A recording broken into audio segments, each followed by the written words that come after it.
Todo está en un sistema lineal. Todo está en un sistema lineal. Y basta que una de las resistencias suba, todo incrementa. ¿Qué pasa si yo más bien pongo los órganos así, en paralelo? ¿Qué pasa si yo pongo los órganos en paralelo? Pongo el corazón, pongo el hígado, pongo el cerebro, pero como están en paralelo, la resistencia total va a ser igual a ¿qué cosa? En el ejemplo que habíamos puesto, era igual a la resistencia entre 3, entre 4, entre 5. Entonces vean ustedes, la resistencia total, de acuerdo al ejemplo anterior, va a ser igual a la resistencia a cualquiera de ellas, dividido entre 3, si son 3 órganos, entre 4 si son 4 órganos, entre 5 si son 5 órganos. ¿Estamos? Bueno, vamos a llegar a lo que finalmente quiero demostrar.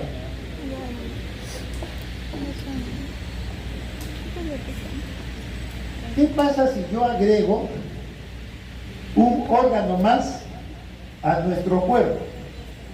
¿Qué pasa si yo agrego una resistencia más a nuestro cuerpo? ¿La resistencia sube o baja? ¿Ah?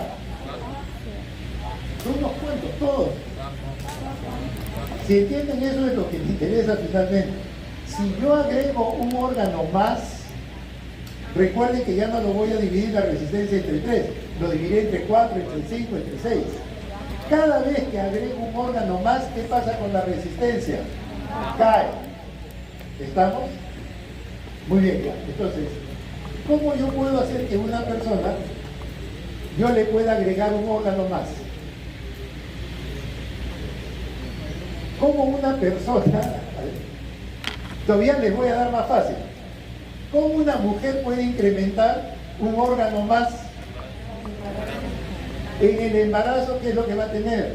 La placenta. Y la placenta es un órgano extra. Entonces, ¿qué sucede en una mujer que está gestando? ¿La resistencia está elevada o disminuida? Está disminuida, pues. ¿Basado en qué? En esto, pues. Si ustedes agregan un órgano más a todo nuestro organismo, la resistencia cae.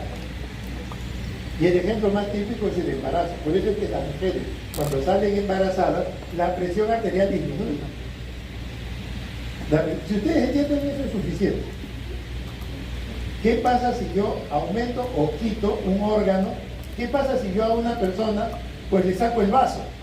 Lo tengo que operar porque tiene un problema sangrado en el vaso, hay que sacarlo. ¿Qué va a pasar con la resistencia? Va a subir. Eso es lo que interesa, es aplicar lo que conocemos a nuestra práctica, ¿no? Adicionar una resistencia en paralelo disminuye la resistencia del sistema. Es algo sencillo, pero es importante que lo entiendan. Y bueno, finalmente hablar de la presión arterial, que eso ya ustedes saben porque hemos hablado. La presión arterial, ¿qué cosa es? Es la fuerza con que la sangre avanza contra pues, una fuerza que se opone, que es la resistencia máxima periférica. Muy bien.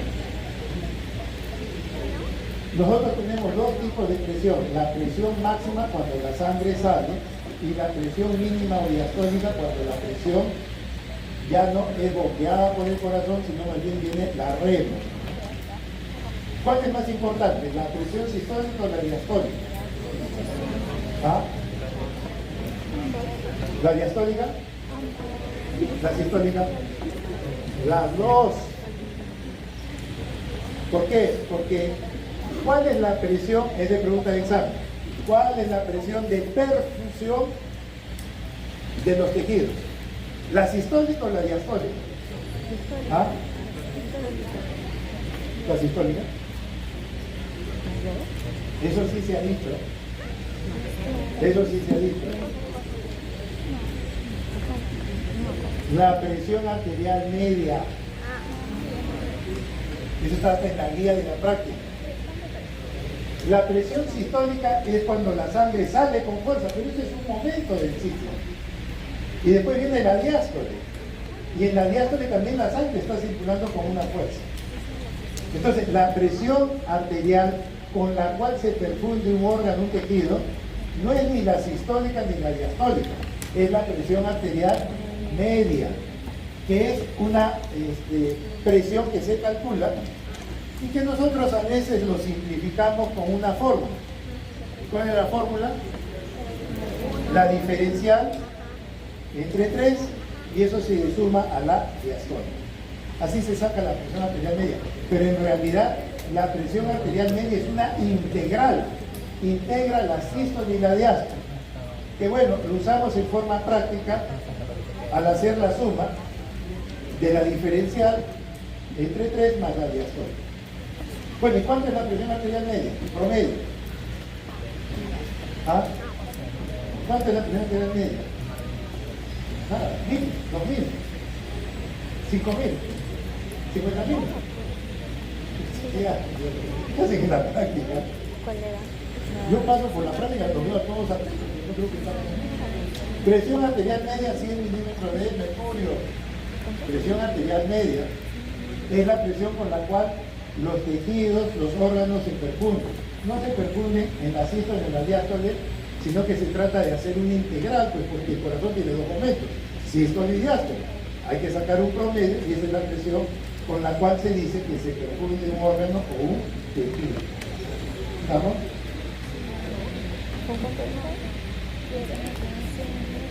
Bueno, finalmente lo que les decía, ¿no? La sangre se mueve porque hay una diferencia de presión. Eso ya más de una vez.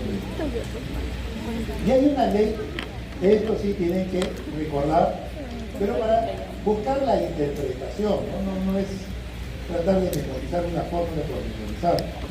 Esta es la ley de Poiseuille. En esta ley, ¿qué es lo que dice? El flujo sanguíneo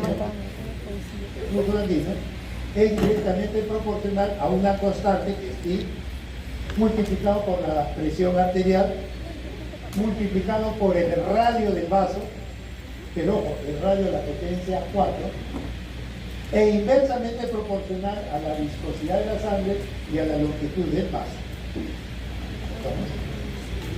Entonces uno dice, toda esa fórmula es bastante compleja, sí, eso es bastante complejo. Y cualquiera de ellas puede variar el flujo sanguíneo. Cualquiera de esas variables puede cambiar el flujo sanguíneo. Cualquiera de ellas puede cambiar el flujo sanguíneo.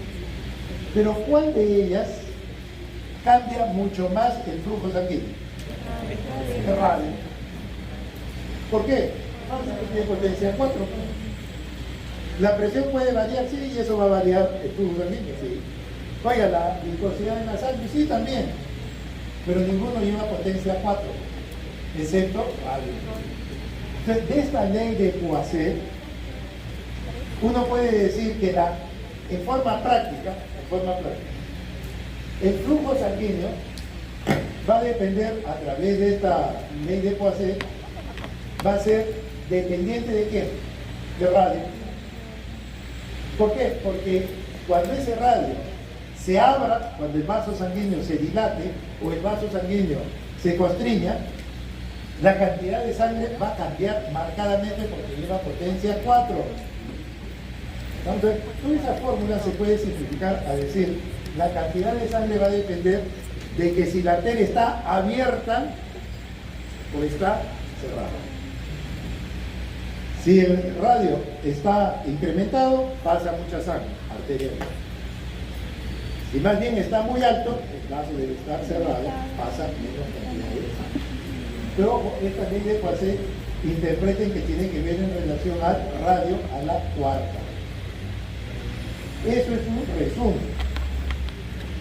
Radio a la cuarta. ¿Estamos? Radio a la cuarta.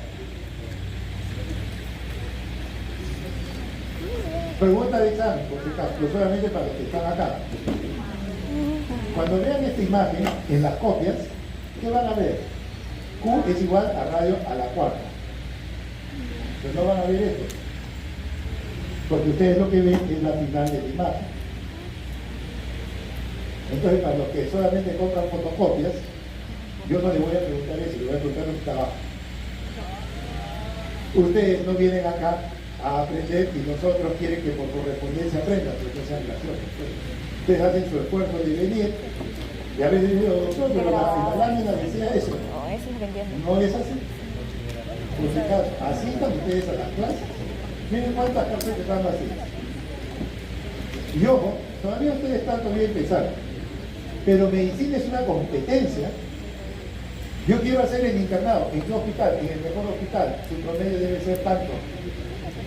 Oye, pero mi compañero que era un copión, que yo le soplaba todo, tiene más promedio que yo, ese se va para allá. ¿Por qué? Tú le soplaste, es un problema. Por eso, les aconsejo, no soplen porque esto es una competencia. Y hay sitios donde uno tiene que entrar, como sea, pero valen decimales.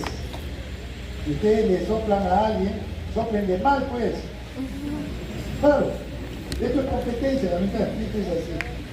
No le den la respuesta correcta. Si ustedes marcaron A, díganle a él que la den. Ya está. Porque si no hay problema.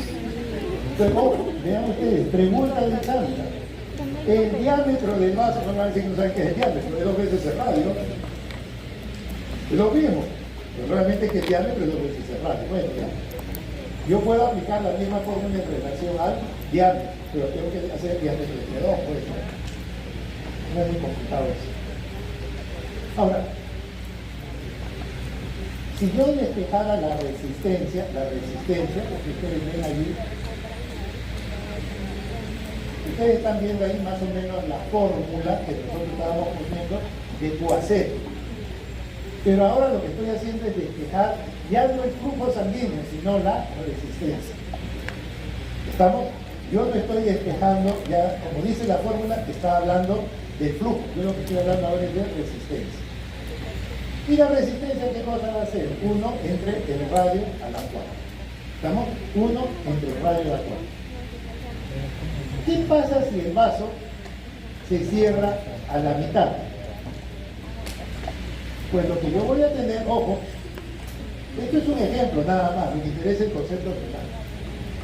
Yo estoy haciendo de que el vaso se cierre a la mitad, es decir, que el radio ya no sea como 1, sino que sea la mitad. ¿Estamos? Y eso lo tengo que expresar a la cuarta potencia. 1 a la 4 es 4. No, es 1, siempre va a quedar 1. 1 a la sexta, 1. 1 a la 8, 1, ya no importa. 1 a la cuarta, 1. Pero el denominador pasa a ser 16. Este fulanito que está acá, por matemática, se va hacia arriba.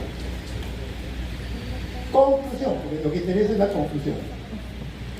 Cuando el vaso se cierra a la mitad, la resistencia aumenta 16 veces. ¿Estamos? Si el vaso se cierra a la mitad, vean lo que pasa con la resistencia. La resistencia sube 16 veces. Es decir, a la sangre le va a ser difícil pasar cuando el vaso se cierra ligeramente a la mitad. ¿Estamos? ¿Me entienden esa parte? No. No interesa mucho conocer la fórmula, pero sí entender de que si el vaso se cierra, la resistencia sube bastante. ¿Y por qué sube 16 veces? Bueno, por la potencia a la 4. Entonces vean ustedes todo lo que va a suceder. Creo que no la marqué. Presión arterial, ¿qué cosa era? Gasto cardíaco por resistencia vascular periférica. Yo sé que el gasto cardíaco, en este caso, si yo despejo gasto cardíaco, voy a tener presión arterial entre resistencia vascular periférica. Muy bien, pero yo sé que la resistencia vascular periférica tiene una forma de expresarse de acuerdo a la ley de Poiseuille.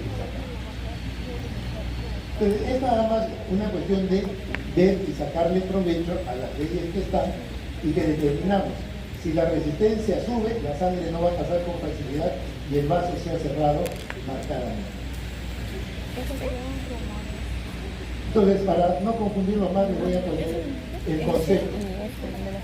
Lo importante es, si el radio aumenta, la resistencia cae. Y si la resistencia cae, ¿qué pasa con el flujo sanguíneo? ¿Lo han entendido eso? Si quieren, repito desde el principio. Y empezamos otra vez a las 3. Lo que interesa ahí es nada más saber. Si el vaso se abre, ¿qué va a pasar con la resistencia? Cae. Y si el vaso se abre, el flujo aumenta. Es algo sencillo, no es nada complejo, pero tienen que interpretar. Si el radio disminuye, la resistencia aumenta. ¿Y qué pasa con el flujo? ¿Estamos? Eso es lo que finalmente hacemos cuando tratamos, por ejemplo, la presión alta. Mejoramos el flujo sanguíneo. Y si mejoramos el flujo sanguíneo, ¿cómo debe estar la resistencia? ¿Elevada o baja? Baja. Y si yo bajo la resistencia, ¿cómo debe estar la arteria? Abierta. Y los medicamentos que hacen eso se llaman vasodilatadores. Entonces, las medicinas que se usan para bajar la presión alta son vasodilatadores porque abren la arteria, disminuyen la resistencia periférica y mejoran el flujo cerebral del corazón del riñón. ¿Lo entendieron? Ojalá. Yo sí lo entiendo, pero no sé ustedes. Si lo captan. Pero vean ustedes cómo podemos esto llevar a nuestra interpretación. Bueno, ahora vayamos a ver los sistemas de circulación. ¿Qué? No.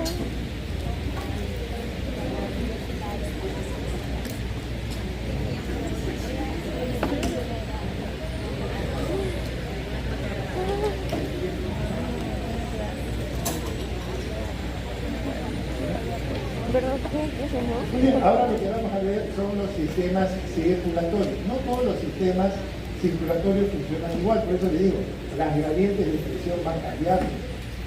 El estado de un vaso sanguíneo va a depender. Si la persona empieza a hacer ejercicio porque va a correr, pues los músculos que van a correr van a tener vasodilatación y más bien, por ejemplo, los del tubo digestivo pues tienen que estar cerrados porque no necesitan sangre en ese momento. Entonces vean ustedes que el flujo sanguíneo no es constante, es dinámico. Se abren sistemas, se cierran sistemas. Eso va a depender del metabolismo de cada órgano o de cada tejido. Por eso es que la circulación no es permanente, va variando de acuerdo a una serie de factores. Muy bien. ¿Qué hace el sistema circulatorio? Bueno, cumple una serie de funciones. Permite que el oxígeno se desplace, los nutrientes, se eliminen las sustancias de desecho, regula la temperatura corporal,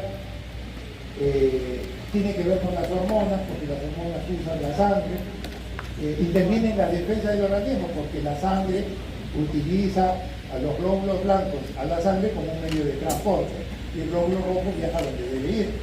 Pues solamente la sangre es un medio de transporte. Y finalmente algo que es muy importante es que en la sangre nosotros tenemos el pH, el grado de acidez de la sangre. ¿Cuánto debe ser el pH? 7.4. Para mí 7.4. Pequeñas variaciones de ese pH nos pueden matar. Y entonces nosotros debemos aprender cómo manejar ese pH. Pero bueno, eso es otro tema, no se lo verían en nefrología. Ojo, por favor, cada vez vemos más que no estudian nefrología. Y eso es una cosa que nos damos cuenta, porque el alumno a veces estudia lo más fácil y cree que nefrología no le va a servir. Cuando ustedes tengan una emergencia y le digan hidrate al paciente, ¿cuánto le pongo de sodio? No sé. ¿Cuánto le pongo potasio? Menos. Es una pena. No saben manejar electrolitos. Por favor, aprovechen que tienen ahora nefrología. Hay los ejercicios. Hagan todos los ejercicios de nefrología, por favor, para que aprendan a hidratar a un bebito. Tiene diarrea, se deshidrata. Lo que le van a decir, hidrátenlo ustedes. Usted cree que el médico está detrás de eso. Ustedes le van a decir, hidrátenlo. Los electrolitos, muy importante, el pH de la sangre. No desperdicien la parte de nefro. Yo no veo que hay una deficiencia. Este es el sistema circulatorio, o es un esquema que tenemos, en que del ventrículo izquierdo sale la sangre a través de la aorta se capilariza, en los capilares sistémicos, Y de ahí toda la sangre va a regresar a través del sistema venoso a la aurícula derecha, el ventrículo derecho, y de aquí va a salir la arteria pulmonar para oxigenar la sangre, la hematosis, y para eliminar el CO2 a través de los pulmones. Y una vez que ya la sangre está oxigenada, va a regresar hacia la aurícula izquierda, el ventrículo izquierdo y otra vez no. Muy bien. Nosotros tenemos dos tipos de capilares: los sistémicos, que son aquellos que van a nutrir a los órganos y tejidos, y los que son pulmonares. En los pulmonares se va a producir el intercambio gaseoso, mientras que en los capilares sistémicos vamos fundamentalmente a hablar de nutrición y también la presencia de oxígeno. Bueno. Bien, este sistema circulatorio, más o menos es la distribución de la sangre. El 11% de todo el volumen sanguíneo está en nuestras arterias. Y los capilares tienen alrededor del 5% de todo el volumen sanguíneo. Pero algo importante, miren las venas. Las venas son un importante reservorio de sangre. Las arterias manejan presión, las venas manejan volumen. El 67%, casi el 70%, si nosotros decimos, más o menos sería de 5 litros, estamos hablando 3,5 litros de sangre que están en la vida. Vean la importancia de las venas, son reservorios de sangre, no se olviden eso. Las arterias manejan presión, por eso se llama presión arterial. Las venas manejan volumen. Entonces, esta es la distribución, más o menos, eso va a depender del libro que les gusta. Este es más o menos el flujo sanguíneo, cómo está distribuido. Pero hay algo que ustedes tienen que fácilmente ver. El compartimiento esplácnico es el tubo digestivo. Estamos el estómago, el intestino, el hígado. Ese es el compartimiento fundamentalmente esplácnico, que tiene el 27% de todo el volumen sanguíneo. El 27% está ahí. El otro sitio que está con el mayor volumen sanguíneo es la parte esquelética, es decir, son los músculos. ¿Estamos? Entonces, si ustedes ven, entre esos dos está casi el 50% de la sangre. Casi el 50%. El compartimiento esplácnico, digestivo, y el compartimiento esquelético. Los dos más o menos dan 47%. El cerebro recibe más o menos el 14% del volumen sanguíneo. Y el corazón recibe el 5% también del gasto cardíaco, 5%. Pues bien, ¿qué pasa cuando una persona hace ejercicio? Si hace ejercicio, ¿dónde necesita la sangre? En los músculos. Entonces, ¿la sangre hacia dónde debe ir? Hacia los músculos. Entonces, debe hacer el compartimiento esplácnico. El compartimiento esplácnico le cede la sangre que no está usando porque la persona en ese momento no está comiendo. Y entonces le va a ceder parte de la sangre al compartimiento esquelético y la persona va a poder hacer ejercicio. Llega la hora del almuerzo. Voy a almorzar. Bueno, si van a almorzar, el compartimiento esplácnico quiere mucha sangre. Y el esquelético, que no está trabajando, le va a ceder parte de su volumen de sangre. Esto es dinámico, no es estático.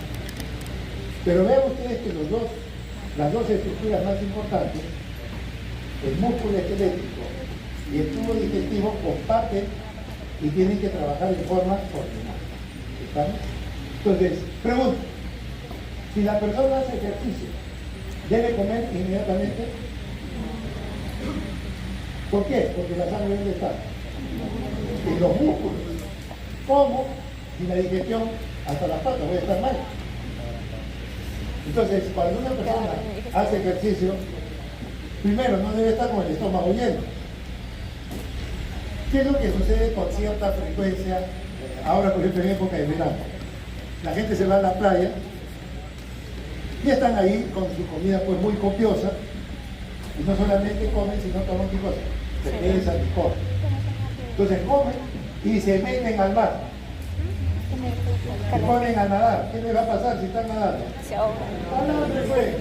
¿Por qué le da calambre? Porque la sangre está en ¿dónde? En la barriga. Y por eso hago a la gente. Bueno, ahora ya sabes por qué. ¿Cómo hacerles entender eso a las personas? ¿Cómo se puede? ¿Me entenderán ustedes, no? Son capaces de decir que no entendía. Si la persona tiene el flujo sanguíneo se distribuye dependiendo de lo que hagamos. En el cerebro, por ejemplo, 14% en gasto cardíaco. ¿Están ustedes usando su cerebro? Ojalá que sí. Ojalá que sí. Pues parte de la sangre que llegamos a su cerebro si están pensando. Y si no están pensando, todo estará en los pies, estará en los músculos. Nosotros tenemos compartimientos que son dinámicos, no son estáticos. Y cada órgano, lógicamente, hay unos que jalan más oxígeno. ¿Sí? El cerebro gasta más oxígeno. Vean ustedes cuánto gasta, 21%. ¿Por qué? Porque el trabajo de leer, de estudiar, gasta energía y gasta oxígeno. ¿Estamos? Son cosas diferentes.